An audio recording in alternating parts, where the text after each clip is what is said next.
রবিবার পয়লা বৈশাখ, আর তাই নতুন বছরের প্রথম দিনই উপচে পড়া ভিড় লক্ষ্য করা গেল বহরমপুর বিষ্ণুপুর কালীবাড়িতে।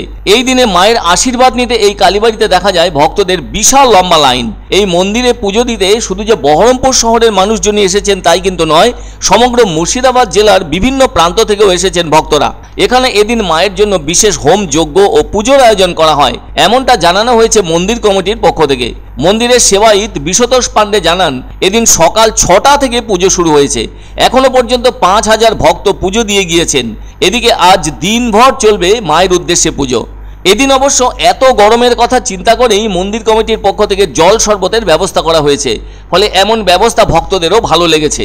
তাছাড়া এই পুরানো ও ঐতিহ্যবাহী মন্দিরে পুজো দিয়ে ভক্তরা অপার শান্তি পেয়ে থাকেন। ফলে বছরের শুরুতেই মায়ের আরাধনা দিয়েই দিনটি উদযাপন করলেন এখানে আসা প্রত্যেক ভক্ত। তবে মন্দির কমিটি যথেষ্ট সজাগ রয়েছেন যাতে ভক্তদের পক্ষ থেকে মায়ের কাছে পুজো নিবেদন করতে কোনো রকম অসুবিধে না হয়। মুর্শিদাবাদের বহরমপুর বিষ্ণুপুর কালীবাড়িতে মা কালী এখানে করুণাময়ী রূপেই বিরাজ করেন। ফলে দূর দূরান্ত থেকে ভক্তরা পুজো দেবার জন্য ছুটে এসেছেন বিষ্ণুপুর কালী মন্দিরে। 350 বছরের পুরানো এই মন্দির, ফলে এই মন্দিরকে ঘিরে মানুষজনের মধ্যে যথেষ্ট উন্মাদনা আছে। তন্ত্র মতে এখানে পুজো হয়ে থাকে। জনশ্রুতি আছে যে মোগল সম্রাট আওরঙ্গজেবের আমলে ইস্ট ইন্ডিয়া কোম্পানির কাশিমবাজার কুঠির গোমাস্তা ছিলেন কৃষ্ণ ইন্দ্র শর্মা, যদিও তার পদবি ছিল হোতা। তিনি এই মায়ের মূর্তি প্রতিষ্ঠা করেছিলেন বলে শোনা যায়। আর যে ইতিহাস এখনও এখানকার মানুষের মুখে মুখে ফেরে তা অদ্ভুত একটি ঘটনা। কাশিমবাজার কুঠিতে যাবার জন্য সেই গোমাস্তা হোতার বছর 8 মেয়ে করুণাময়ী ভীষণই জেদ ধরেছিল। এদিকে কি আর করা, মেয়ে করুণাময়ীর জেদকেই মান্যতা দিলেন হোতা। ফলে তারা সেই কাশিমবাজার কুঠির উদ্দেশ্যে রওনা দেন।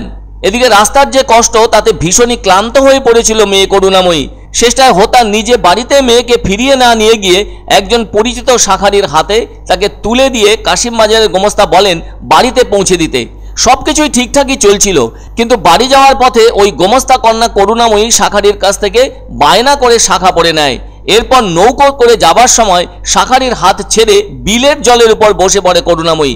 অদ্ভুতভাবে ওই মেয়ে বিলের জলে অন্তর্হিত হয়ে যায়। অনেক ডাকাডাকি করে তাকে জল থেকে ওপরে আনতে ব্যর্থ হন শাখারি, ফলে তিনিও বিপদে পড়ে যান।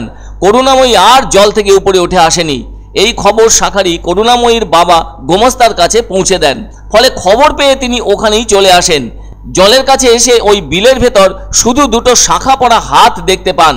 আবার ধীরে ধীরে ওই দুটি হাত বিলের জলেই অন্তর্হিত হয়ে যায়। এরপর তিনি কি করবেন ভেবে উঠতে পারেন না।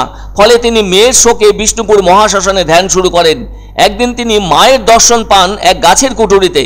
তারপর মাকে ওখানে প্রতিষ্ঠিত করা হয় দেবী কালী রূপে।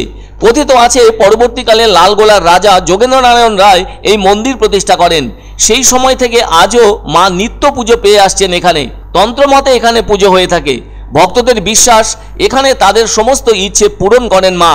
কালী পুজোর সময় বেশি ভিড় হয়ে থাকে বহরমপুর বিষ্ণুপুর কালীবাড়িতে বলে জানা গেছে। সন্তানের শুভ হোক, সন্তানদের